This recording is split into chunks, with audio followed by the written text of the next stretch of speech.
juga tadi setelah ada mau mengerti bahwa kita mengelola satu daerah, positioningnya jelas, maka tata kotanya juga harus mengarah ke situ.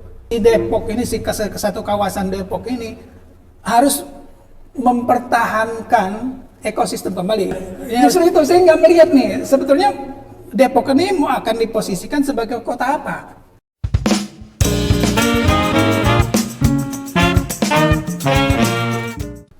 Assalamualaikum warahmatullahi wabarakatuh. Selamat datang kembali di Urban JTV dalam program Pilkada Show. Di program Pilkada Show ini seperti biasa Urban JTV selalu menghadirkan tokoh-tokoh politik karena memang momen saat ini adalah momen pilkada, di mana kita sudah tahu 514 kota kabupaten, 38 provinsi sudah melakukan proses pendaftaran, dan saat ini kita sedang menunggu penetapan calon oleh Komisi Pemilihan Umum yang akhir bulan ini akan dilakukan. Sudah banyak tokoh yang hadir di Urban JTV dalam program Pilkada Show, seperti calon bupati, calon wali kota, wakil wali kota, serta para pimpinan partai politik. Dan hari ini saya juga menghadirkan tokoh dari kota Depok, yaitu seorang ketua partai politik yang bernama Partai Gelombang Rakyat Indonesia. Oh, ini dari namanya ini sangar, Bang. Sangar. Gelombang, gitu. Gelombang Rakyat Indonesia, atau yang lebih dikenal dengan nama Partai Gelora, yaitu Pak Lutfi. Ya. Pak Lutfi, terima kasih sudah hadir di Urban JTV dari Depok ya. Ya, Dari sama-sama. Depok. Terima kasih juga saya sudah diundang. Oh gitu. Iya. Gimana Pak Lutfi kesibukannya? Saya sih biasanya manggil Bapak aja ya, emang udah Ya, biasa boleh. manggil Pak Lutfi. Kalau manggil Abang kan, ya memang sebetulnya kalau di Depok Abang ya, Betawi ya. Tapi nggak apa-apa lah, biar nanti nggak kegok. Ya, Apa namanya, gimana perjalanan dari Depok ke Bekasi? ya lumayan, alhamdulillah kita lewat jalan tol yang baru. Jadi Oh agak iya. mempercepat dan mempersingkat waktu. Oke, itu efektif, efisien banget lah ya, motong Efisien, waktu iya. yang biasanya ke Depok itu 2 jam, Ya, sekarang cuma 1 jam udah sampai. kurang 1 jam. Kurang. Oke, Pak Lutfi, ini kita pengen ngobrol tentang pilkada di Depok. Oke, siap. Setelah pileg, apa nih kesibukannya? Ya, kembali ke basis ya. Usaha. Kita usaha, kita ya bermasyarakat lagi gitu kan. Kemudian sekarang siap-siap untuk persiapan pilkada Kota Depok. Oke, berarti sebenarnya udah lama ya, pileg ini udah berapa bulan? Udah Ya, setengah tahun lah ya. Setengah tahun. Teman-teman aman di Gelora? Masih aman, masih tetap semangat. Iya. Tetap bergelora juga. Ya, Gelora memang belum dapat kursi ya di Depok Ya, ya. betul. Belum ditakdirkan dapat kursi. Belum dapat. Tapi perolehan suara lumayan lah di Depok. Ya, lumayan. Bukan yang terakhir juga gitu. Walaupun masuk dalam partai non parlemen memang. Oh, masuknya non parlemen. Non-parlemen. Ya. Oke, bersama siapa? Sama beberapa partai. Perindo. Umat ya, buruh. Umat. Oke. Dari aktivitas seperti biasa selain di partai, usaha ya Pak Lutfi ya? Usaha. Setahu saya juga punya produk. Ya, Produk apa? kita punya produk itu yang cukup unik ya. Produk kita itu obat luka. Ya, obat luka mulai dari luka kecil sampai luka yang paling besar, yang paling sulit disembuhkan. Luka diabetes. Oh, saya pikir luka kalah pileg ya. Itu luka hati kan. Kayak habis pileg itu kan banyak caleg-caleg yang terluka karena nggak bisa. Nah, recovery-nya itu bukan dengan obat herbal atau obat kimia kalau itu. Oh, bukan itu. Dari golongan bunga-bungaan itu. Iya, tapi ya kayaknya sih nggak banyak berita sampai banyak yang masuk rumah sakit ya kalau kemarin. Iya, alhamdulillah kalau Depok sih nggak ada informasi itu ya. Enggak ya. Berarti Semua siap mental. Siap mental itu, iya betul. Oke, kita sedikit ngomong pilkada nih. Pak Lutfi. Ya memang momen saat ini adalah Depok pun, ya saya baca-baca banyak info ada 2 pasang ya. Ya. Dan Gelora pun, Gelora Depok. Oh ya, Pak Lutfi saat ini saya belum kenal ini. Ketua DPD ya. Ya, Ketua Dewan Pimpinan Daerah Partai Gelora Kota Depok. Betul. Oke. Udah ngomong panjang belum dikenalin ya. Oke, saya baca Gelora Depok itu mendukung di calon Sopyan Suri ya. Ya, Sopyan betul. Suri dan Chandra. Chandra. Oke. Bisa dijelaskan nggak itu kenapa tiba-tiba mendukung gitu Pak Lutfi? Ya, jadi ya memang kita ada proses ya, proses pemilihan, kemudian proses seleksi siapa kira-kira kita mau bergabung kemana gitu kan. Nah di Depok itu kebetulan ada 2 pasangan. Nah kita mencari yang paling dekat dari sisi pemikiran dan visi, kemudian misi, kemudian juga bagaimana kedekatan chemistry di antara kita gitu. Nah kebetulan dari obrolan-obrolan itu kita yang paling dekat dan paling intensif ke pasangan Sopyan Suri dan Chandra, sehingga kita memutuskan kita bergabung dan mendukung pasangan ini gitu. Oke. Jadi dilihat dari kesamaan Ya, dari kesamaan pemikiran, gitu ya. Kesamaan kedekatan juga visi dan misinya. dan itu nggak ditemuin di pasangan sebelah Imam Budi dan Ririn. Ya karena kita nggak tahu ya, karena kita komunikasinya terputus, tidak ada komunikasi dengan pasangan yang lain. Ya, jadi kita nggak ngerti apa yang akan mereka bawa, apa yang akan mereka programkan untuk masyarakat Kota Depok. Apa karena Imam itu PKS, Gelora nggak mau? Mungkin sebaliknya. Oh gitu? Iya, mungkin sebaliknya. Kalau kita partai Gelora memang kita membuka komunikasi dengan semua pihak ya. Tapi dalam hal ini kita belum sampai detik terakhir pendaftaran kita tidak ada komunikasi dengan pihak selain Sopyan Suri dan Chandra. Tapi sebetulnya dengan adanya Kim Plus ini, kan PKS gabung, Nasdem gabung, PKB gabung gitu ya. Sebenarnya antara PKS dan Gelora ini kan udah nggak pernah ada masalah lagi ya? Ya, kalau saya mengistilahkan bicara ke teman-teman itu ya udah sekarang kita satu kolam. Oh, Ya, gitu. satu kolam, jadi ya nggak perlu jaim ya, nggak perlu lagi ada sekat ya kan, karena sudah satu kolam, nggak perlu malu-malu lagi untuk nyebur lah gitu. Udah bersama lah di situ. Udah ya. bersama di situ. Nah, cuma kan waktu jelang pendaftaran MK memutuskan gugatan dari Bang Fahri nih, yang pendiri Gelora, bahwa gugatan untuk persyaratan untuk pendaftaran itu cukup kalau dia disesuaikan, kan dihitung ada yang 6%, ada yang 7%. Kenapa Partai Gelora di Depok itu nggak memanfaatkan yang jelas-jelas itu gugatan dari Partai Gelora? Ya, itu kan tetap ada syarat minimal. Oke. Ya kan, 6,5% untuk Depok ya, 6,5% suara. Sementara kan Gelora ini kalau mandiri masih jauh, dia kan partai di bawah 1%. Nah, kalaupun digabung dengan beberapa partai non parlemen juga masih belum cukup juga. Nah, jadi kita nggak punya kesempatan lah. Gitu.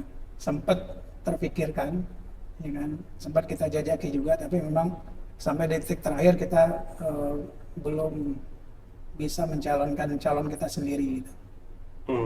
Oh, berarti dikumpulin non parlemen pun nggak cukup ya? Nggak cukup. 6,5% ya? Iya, 6,5%. Oke. Akhirnya Gelora tetap di Sopyan Chandra. Ya. Oke. Nah, kan kalau kita bicara hanya sebatas kesamaan pemikiran, kesamaan visi, itu kan apa ya Pak Lutfi? Mungkin kebanyakan partai juga begitu. Gitu. Ya, betul. Tapi kan tentunya ada pemikiran-pemikiran lain yang fundamental terkait dengan persoalan di Depok.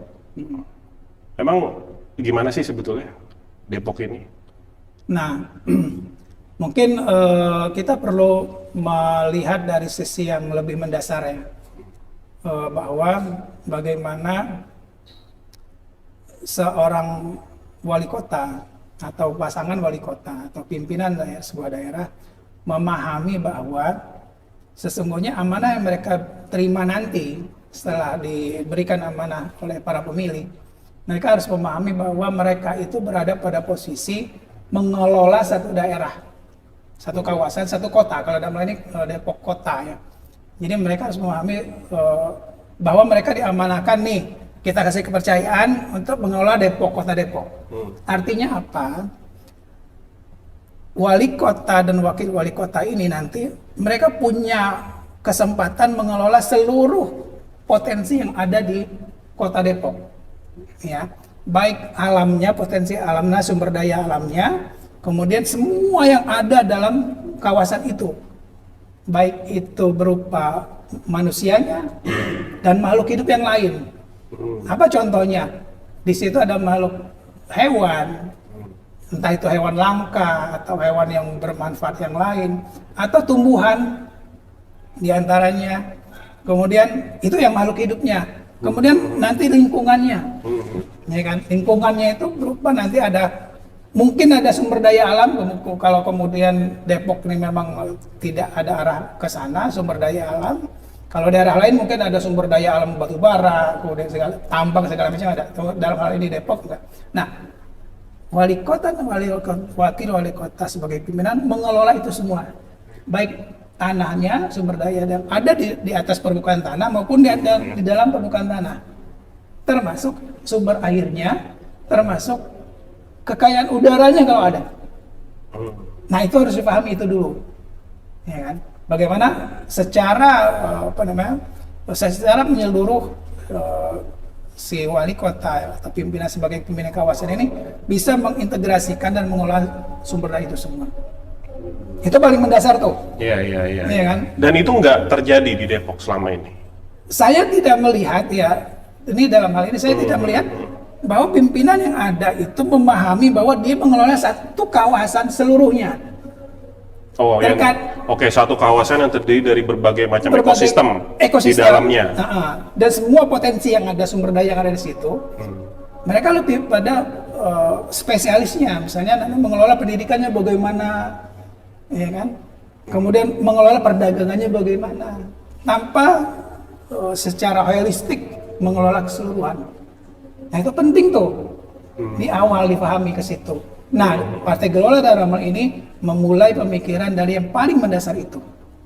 Oke. Sebagai daya dorong kita nanti ke pasangan Sofian dan Chandra. Artinya berarti selama ini kepemimpinan di Depok itu tidak bekerja secara sistematis dan menyeluruh.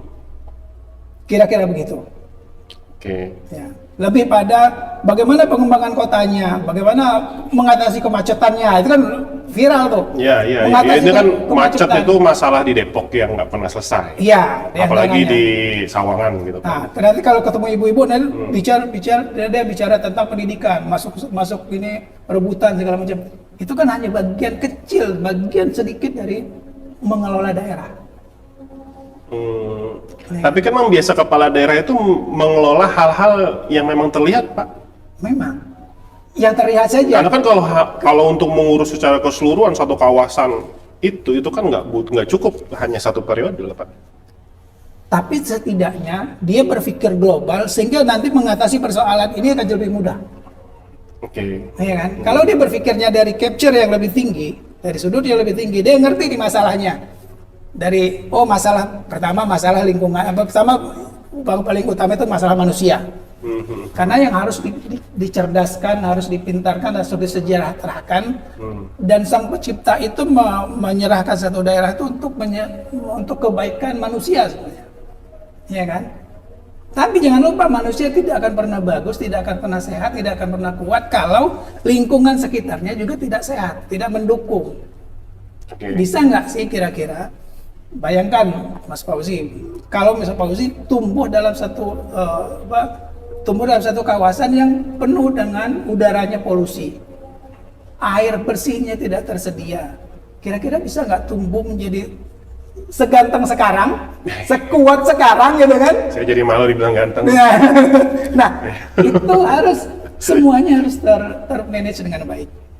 Oke. Gini, mungkin pemikirannya lebih kita konkretkan ya, lebih Ya, lebih oke. sederhana gitu kan. Kalau dari tadi suatu kawasan terus harus kita bangun yang terdiri dari banyak sekali variabel di dalamnya. Iya. Hal yang paling konkret apa yang harus dilakukan sebetulnya oleh kepemimpinan Depok yang sebelumnya ini? Nah, turunan berikutnya kalau kita pilah-pilah gitu ya. Iya, iya. Setelah si pemimpin mengetahui bahwa dia dikasih amanah untuk mengelola satu daerah, kemudian dia paham itu, ya kan? Kemudian dia akan berpikir nih akan dibawa kemana, akan dijadikan apa nih kawasan ini, Oke. ya kan? Sebagai kawasan, misalnya satu kawasan Depok, ini Depok mau dijadikan kawasan apa, ya kan? Kawasan perdagangan kah? Jadi positioning daerahnya ini penting. Oh iya, iya, iya. Ini ya kan? kalau misalkan kita sebut Bekasi, Bekasi sini misalnya. Cikarang, industri. Cikarang, industri. Oke. Ya kan? Karawang, Karawang. pertanian. Oke. Ya. Nah, Depok ini apa sih sebetulnya? Nah, posisi ini Iya, iya, penting. iya, iya. Karena setelah dia memahami bahwa ini satu kawasan dia yang kelola, mau dikelola sebagai apa? Ya. Kota pendidikan kah? Kota perdagangan kah? Kota pariwisata kah? Atau apa? Nah, karena apa? Tanpa mengetahui positioning yang jelas, tanpa arah yang jelas, pembangunannya akan serabutan juga. Oke, sebelum ngomongin masuk ke pembangunan tadi itu ya. Nah, Jadi sebenarnya selama ini Depok itu dibangun dengan positioning apa sih? Ya kan Pak Lutfi kan ketua Iya. Nah, Gelora Depok nih, orang Depok nih ya. orang Depok. Iya, apa Nah, sih sebenarnya? justru itu saya nggak melihat nih, sebetulnya Depok ini mau akan diposisikan sebagai kota apa? Padahal Nggak jelas. Nggak jelas. Oke. Kota pendidikan, padahal di situ ada kampus Ah terbesar. iya, ada UI, Ada UI di situ. Gunadarma. Gunadarma. Iya, iya, Kan iya. ada kampus-kampus yang cukup ya punya nama di Indonesia gitu kan. Tapi nggak juga disebut sebagai kota pendidikan. Nggak juga, dan arah pembangunan juga nggak mengarah ke menyiapkan kota Depok sebagai kota pendidikan. Sebagai kota satelit mendukung Nah iya, kota satelit. Karena memang banyak warga Depok yang sebetulnya kerjanya di Jakarta. Ya, arah ke situ juga enggak. Kenapa? Ya kan? Kenapa enggak? Kan Nah. berdiri tuh apartemen, rumah-rumah. Ya, bisa jadi karena wawasan dari kepemimpinan sebelum-sebelum ini tadi tidak memahami secara mendasar bahwa mereka diamanahkan untuk mengelola satu daerah, ya kan? Kemudian daerah itu akan menjadi apa, sehingga pembangunan berserabutan. Oke, kan tidak ada positioning atau brand yang jelas terhadap kota ini.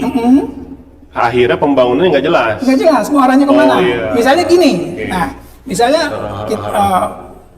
pemimpin Depok sebelumnya sudah punya positioning nih, sebagai misalnya Depok akan menjadi kota wisata Oke.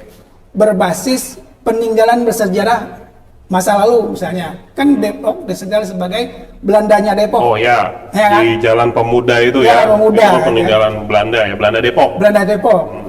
Misalnya pemimpinnya akan mengarahkan atau positioning Depok sebagai wisata, tentunya pembangunan kawasan-kawasan wisata menjadi prioritas. Iya, harusnya. Harusnya. Ternyata itu juga enggak kan. Nah, kalau itu yang diambil, tentunya semua potensi yang ada di Depok akan diarahkan ke sana. Misalnya satu yang unik, misalnya peninggalan bersejarahnya rumah tua. Iya. Saya pernah itu masuk ke dalam itu Ya. rumah-rumah Belanda itu banyak. Ada gereja tua. Hmm. Bagaimana itu dipoles supaya menjadi tujuan wisata? Oke. Itu dari sisi objeknya. Transportasinya, Mas Fauzi. Kalau misalnya ini diarahkan sebagai kota wisata, flashback ke masa penjajahan, Ya. bisa jadi, ya kalau saya sebagai wali kota nih, kalau Iya. memposisikan Amin. Depok sebagai kota para wisata, transportasinya nggak saya bikin angkot, Oke. saya bikin tren, Oh, jadi nuansanya nuansa. Belanda banget. Nah, nuansa Belandanya, nuansa masa lalunya dapat, dan ini akan menjadi mencuri perhatian para wisatawan dong. Baik dari mancanegara, dari Belandanya datang, oh kita nostalgia yuk ke Depok. Kemudian dari daerah-daerah lain, dari Aceh misalnya, dari Papua misalnya, oh kita coba lihat nih Depok nih menarik nih, kita coba naik tren yuk. Di samping musingin mungkin bisa jadi juga nih, tren ini bisa menjadi mengatasi kemacetan yang ada di Depok. Nah itu perlunya positioning kembali. Nah positioning Depok itu kemana? Contoh kayak Solo ya, Solo. Beberapa tahun ini jelas tuh, dia memposisikan sebagai kota wisata, hiburan, karena memang jumlah penduduk juga nggak banyak, PAD-nya juga nggak banyak, dia mendatangkan orang-orang datang situ, sehingga banyak yang stay di Solo, sehingga ada pemasukan di situ dari PAD segala macam, dari pajak, retribusi dan lain sebagainya. Memang itu nggak dilakukan ya, di Depok tuh nggak ada ya, ngarah ke situ. Saya nggak melihat itu. Nah, makanya perlu ada sesuatu yang baru nih, dengan adanya pemilihan wali kota yang baru, masyarakat tuh harus mulai melek nih. Depok kok gini-gini aja sih dari dulu, jadi wisata enggak, kota pendidikan juga nggak terlihat, kota jasa juga nggak terlihat, kota hiburan juga enggak, kota sebagai kawasan pemukiman yang nyaman juga enggak, itu berantakan juga kan gitu kan. Nah ini perlu sesuatu yang baru. Makanya mudah-mudahan dengan hadirnya pemimpin baru yang gelora ada di dalamnya, akan ada satu inovasi yang baru. Oke. Berarti itu menjadi bagian dari visi misi yang disodorkan Gelora ke pasangan Supian Chandra. Ya, diantaranya itu akan kita dorong. Memperkuat posisi Depok ini sebagai kota apa gitu. Ya, positioningnya harus jelas. Supaya jelas juga arah dari sumber daya yang ada itu diarahkan kemana. Oke. Tadi kalau misalnya jelas tujuannya daya dukung transportasi yang mengarah ke situ, komunikasinya mengarah ke situ, pendidikan juga mengarah ke situ, prasarana dan infrastruktur juga mengarah ke positioning tadi. Oke, berarti itu artinya memang saya juga banyak baca berita tentang Depok gitu ya, terkait dengan ketidakjelasan pembangunan infrastruktur di Depok. Buktinya tata ruang segala macam akhirnya nggak jelas, kemacetan ada di mana-mana. Apakah terjadi banjir padahal Depok itu daerah tinggi. Banjir padahal Depok itu lebih tinggi daripada Jakarta. Iya. Apakah itu dampak dari positioning Depok yang nggak jelas sehingga pembangunan infrastrukturnya juga ikut nggak jelas? Ya, diantaranya. Kemudian juga tadi setelah ada mau mengerti bahwa kita mengelola satu daerah, positioningnya jelas, maka tata kotanya juga harus mengarah ke situ.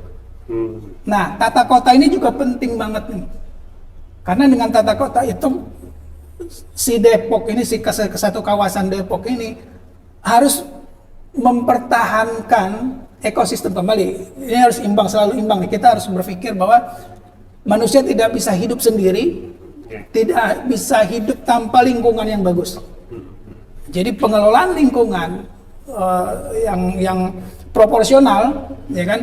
Di sana ada seberapa luas atau di mana saja ruang terbuka hijaunya, di mana kawasan infrastruktur dan pemukimannya, di mana berapa luas kawasan penyediaan airnya, penyerapan air segala macamnya. Itu penting juga tuh. Sebagai turunan dari tadi, setelah kita pemimpinnya sadar bahwa dia mengelola satu kawasan seluruhnya, seluruh isinya, kemudian positioningnya jelas, kemudian tata ruang kotanya jelas, dibentuk sedemikian rupa mengarah kepada positioning tadi. Tetap mempertahankan keseimbangan lingkungan dan ekosistem.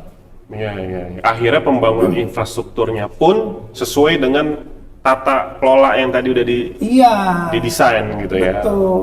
Jadi akhirnya kalaupun nanti terjadi pergantian kepemimpinan, pergantian segala macam, kita sudah punya roadmap-nya. Kan nggak akan lari dari situ kalau kita sudah. Meskipun berganti pemimpin, karena udah ada roadmap jangka panjang gitu, misalkan 20 tahun gitu ya. Iya. Nah, dan tadi pengelolaan kawasannya jelas, positioningnya jelas, itu nggak akan lari banyak lah. Oke. Gitu. Kita coba lari sedikit ke topik lain ya Pak Lutfi, terkait dengan apa ya tadi saya pikir. Saya dengar sebelumnya juga calon wali kotanya Pak Lutfi ini ada di Urban TV. Oh pernah? Ya, udah Oh, gitu ya? kita wawancarai ya. Oh iya iya iya. Gimana? Ini ada dua tema besar yang selalu saya ingat-ingat, bahwa perubahan, ya mengusung perubahan, sama satu lagi ini adalah bukan. Kalau pendidikan, banjir, apalagi sampah, itu kan hal yang memang masalah yang nggak bisa diselesaikan ya di Depok. Bukan tidak bisa diselesaikan. Nanti kita Bisa diselesaikan. Bisa diselesaikan. Nggak ada persoalannya Luar biasa ini, Gelora ini yang punya visioner nih untuk menyelesaikan masalah-masalah di Depok ya. Nggak ada dua hal yang saya capture selain tadi masalah-masalah itu. Yang pertama terkait dengan Depok butuh perubahan. Yang kedua adalah terkait dengan Depok ini bukan milik golongan. Nah, ini gimana sih ceritanya? Menarik ini. Nah, tadi setelah runutannya nih ya, setelah kita pertama si pasangan mengerti bahwa dia mau satu kawasan, kemudian positioning kawasan jelas, tata ruangnya jelas. Yang berikutnya itu yang penting adalah kepemimpinan. Oke. Ya kan? Kepemimpinannya penting, jangan sampai penting artinya gini, pemimpin yang mengakomodatif. Pemimpin yang akomodatif terhadap seluruh unsur yang ada di kawasan tersebut. Nah, persoalan yang ada di Depok yang saya terus terang mungkin pengamatan pribadi ya, tapi saya ngobrol dengan beberapa teman-teman dan juga kelompok yang lain juga ternyata masyarakat yang hal yang sama, bahwa di Depok ini terjadi yang istilahnya itu apa? Hanya mementingkan golongan. Iya, bukan mementingkan golongan. Jadi otoriter. Huh? Walaupun belum sampai kepada otoriter personal, tapi otoritarisme itu dalam satu kelompok itu sudah terjadi. Otoritarisme kelompok. Artinya apa otoritarisme kelompok? Seakan-akan pemimpin yang ada di Depok ini hanya mementingkan kelompoknya, hanya mendahulukan kelompoknya, hanya menerima inputan dari kelompoknya, tanpa mengakomodasi, meminta pendapat, bekerja bersama lah, gitu. Kolaborasi dengan seluruh stakeholder yang ada. Nah, sehingga dengan demikian ketinggalan ya. Karena tidak ada inovasi akhirnya. Karena sumber informasi, masukan, itu hanya dari kelompoknya saja. Tapi kan enggak gini Pak Lutfi, walaupun eksekutif bertahun-tahun, ya kita sebut saja lah, Partai X ini kan menguasai, PKS ini menguasai, apa yang kita sebut Partai S, emang udah jelas-jelas, PKS ini kan menguasai Depok puluhan tahun. Ya. Eksekutif itu Pak Kiai Idris 2 periode, 10 tahun. Sebelumnya siapa? Pak Nur Mahmudi. Pak Nur Mahmudi, 20. Nah ini mau ke 25 tahun, apa mau ke 30 tahun ya? Ya, ke 25. Ke 25. Kalau terpilih lagi, 25 tahun. Artinya memang PKS ini benar-benar, kalau kita sebut powerful ini di Depok gitu ya. Tapi kan meskipun eksekutifnya itu dari PKS, kan legislatifnya ini dari banyak partai. Ya. Masa iya nggak ada koordinasi, nggak ada komunikasi, sehingga tidak tercetus tuh bahasa hanya untuk kepentingan golongan. Ya, jadi gini, yang paling berperan dalam pelaksanaan pemerintahan itu kan ada eksekutif. Ya kan. Sementara legislatif itu ada pengawas. Tapi usulan-usulan juga dari legislatif. Ya, betul.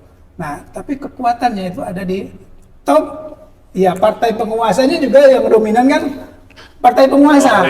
Iya, kursi kan? paling banyak. Ya? Kursi paling banyak. Ya, jadi mulus lah itunya, semua program-programnya. Kalaupun ada cacat-cacat dikit segala macam ya, misalnya kita tahu lah apa yang terjadi di didiskusikan bersama legislatif, eksekusinya di eksekutif, dan itu ya disitulah terjadi untuk kepentingan golongan itu. Ya lebih, ya kita nggak semuanya ada juga untuk masyarakat, tapi lebih terasa ininya gitu. Ininya lebih mendekati otoriter. kelompok lah gitu. Kelompok, ya. Bukan personal ya. Bukan personal. Nah, Kalau sampai ke personal situ. kan ini ya. Iya. Oke. Berarti puluhan tahun dipimpin oleh kepemimpinan yang dinilai tadi kepentingan mementingkan hanya kelompoknya, kemudian ya tadi ada bahasa otoriter dalam tanda kutip kelompok itu, maka Supyan Chandra ini sudah tepat mengusung perubahan. Sangat tepat. Kita harus berubah, jangan sampai terjadi lagi penguasaan kelompok dalam satu daerah, dalam satu kawasan, dalam satu pemerintahan. Itu nggak bagus. Kita harus kolaboratif, kita harus menyerap aspirasi semua pendapat, semua masukan, karena sumber kebaikan itu bukan berasal dari satu titik. Ada banyak sumber kebaikan yang lain. Iya kan? Bisa jadi mungkin kelompok tertentu sumber kebaikan dalam hal spiritualitas. Tapi dalam hal intelektualitas bisa jadi kelompok yang lain. Iya kan? Dari sisi penataan lingkungan bisa jadi kelompok yang lain, bukan dari kelompok A atau B atau C, tapi kelompok yang berbeda. Nah, itu harus semua diakomodasi. Intinya pemimpin selanjutnya harus akomodatif lah. Akomodatif dan kolaboratif. Kolaboratif. Apalagi nih kalau menang SS Chandra ini koalisinya gemuk ya. Koalisi gemuk. Berapa partai ya? 12 partai. Termasuk non-parlemen. Termasuk partai. Ya harusnya dengan banyaknya partai itu juga harus akomodatif dan banyak ide-ide yang muncul. Ya, harusnya. Tapi nggak semakin susah, rumit nanti. Nah, Karena semakin semakin gemuk, malah gemuk terus lincah gitu ya. Iya, karena gemuk nih kan. Iya. Jadi geraknya agak susah. Nah ini minta ini, Iya. ini minta ini, ribut dulu gitu. Iya. Ini gemuknya itu otot. Oh iya. Oh, gemuk yang berotot, bukan gemuk yang Lemak. Kalau lemak itu kan beban doang ya. Iya. Jadi gemuk semakin banyak pemikiran yang masuk. Iya kan? Tapi gini Pak Lutfi, saya menilai banyak juga masyarakat tuh belum, meskipun ya memang belum masa kampanye, tapi tagline perubahan itu belum terlalu muncul nih. Ya, perlu diperkuat lah itunya. Kita juga terus dorong ininya. Pak, tagline kita apa, kemudian bagaimana mensosialisasikan, bagaimana mengkampanyekan, gitu. Itu dengan berjalan waktu nanti akan dapat momentumnya. Oh, oke. Memang berarti tim juga udah menyiapkan ya, Iya. Supyan Chandra ya. Betul. Oke.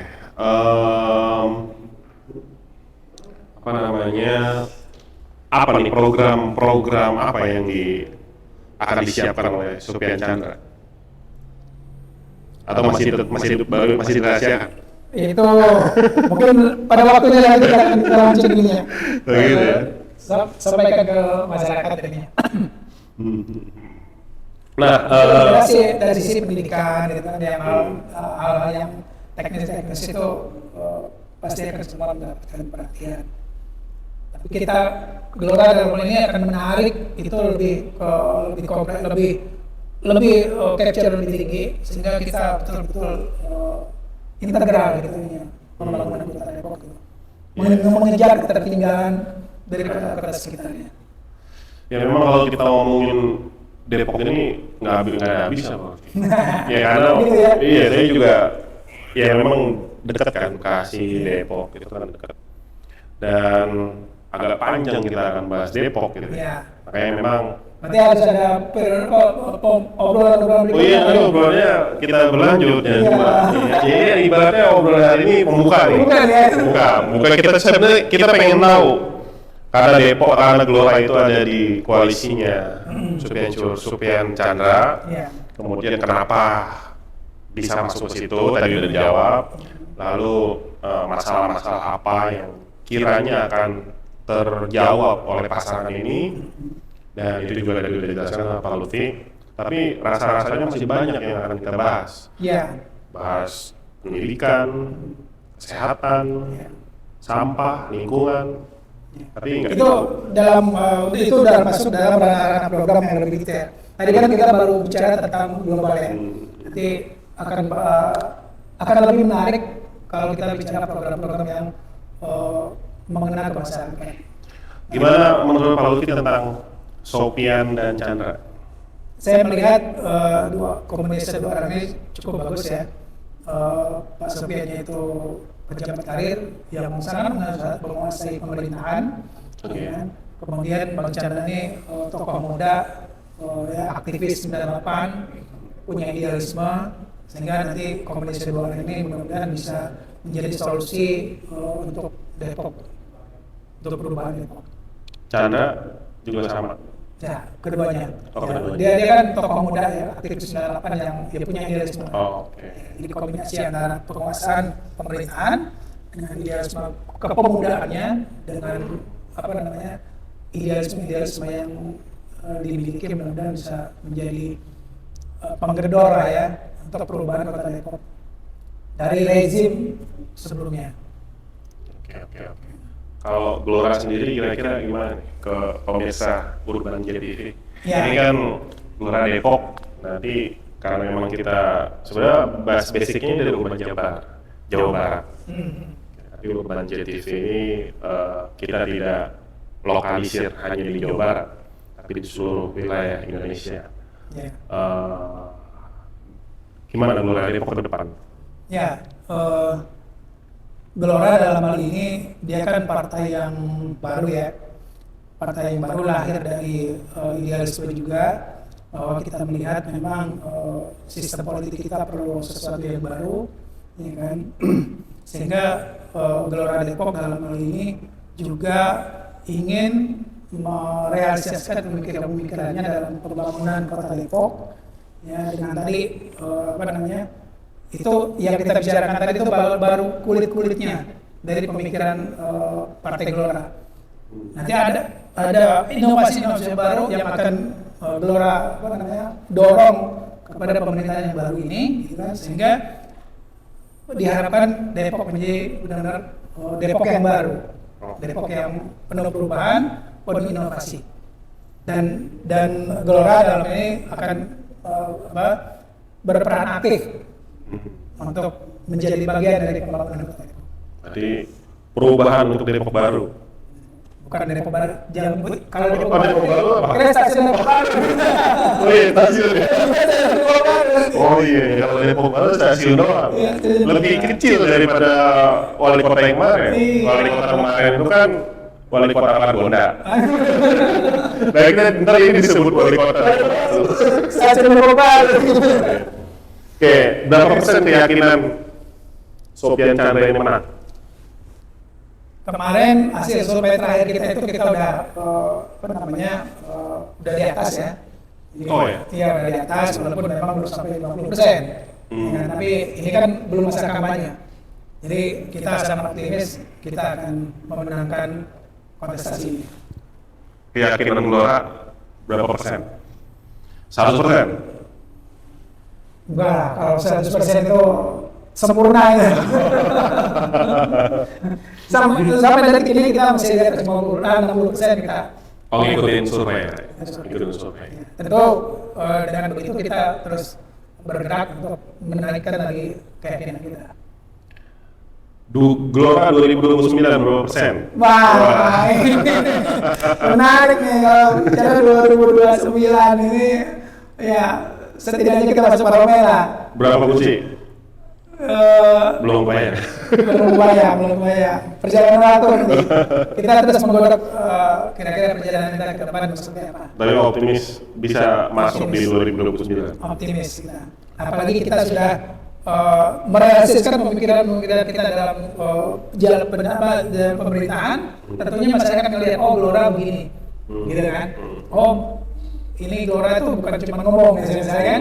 Karena kita udah diimplementasikan melalui pemimpin kita yang baru. Oke, Pak Ulfi, rasanya kali ini kita cukup dulu. Oke. Karena memang kalau harus dibahas masih banyak banget masalah-masalah yang ada di Depok khususnya ya. Dan sama lagi setiap daerah lain juga masalahnya itu terlalu banyak, tidak cukup kita. Tapi nanti kita bisa ngobrol lagi gini ya. Siap. Mungkin setelah masa kampanye ya, supaya barangkali Pak Lutfi jadi salah satu juru bicara Sopian Chandra. Ya. Kayak Bang Fahri Hamzah itu kan, wah, Iya. gitu. Ini di Gelora juga harus ada Pak. Depok ya khususnya. Iya, jadi juru bicara Sopyan Chandra gitu. Boleh. Oke, terima kasih Pak Lutfi Sama-sama. atas waktunya datang ke studio Urban JTV. Semoga diskusi kita ini bisa menambah satu perspektif. Jadi kan kita melihat perspektif dari pasangan dari Gelora yang memang mendukung Sopyan Chandra. Ya memang nanti perspektif dari pasangan Imam dan Ririn tentu akan ada perbedaan. Ya, pasti. Sehingga nanti perspektif itu coba kita sajikan kepada pemirsa khususnya warga Kota Depok yang nanti akan memilih di tanggal 27 November 2024. Tentu pilihannya dari masyarakat akan mau milih siapa gitu kan, mau melanjutkan yang ada atau mau membutuhkan perubahan. Ya. Kalau Gelora tentunya maunya perubahan ya. Perubahan. Oke, sampai di situ aja diskusi kita di podcast Pilkada Show Urban JTV. Sampai bertemu lagi di lain kesempatan dan jangan lupa subscribe channel ini, like, komen, dan share. Assalamualaikum warahmatullahi wabarakatuh. Waalaikumsalam warahmatullahi wabarakatuh.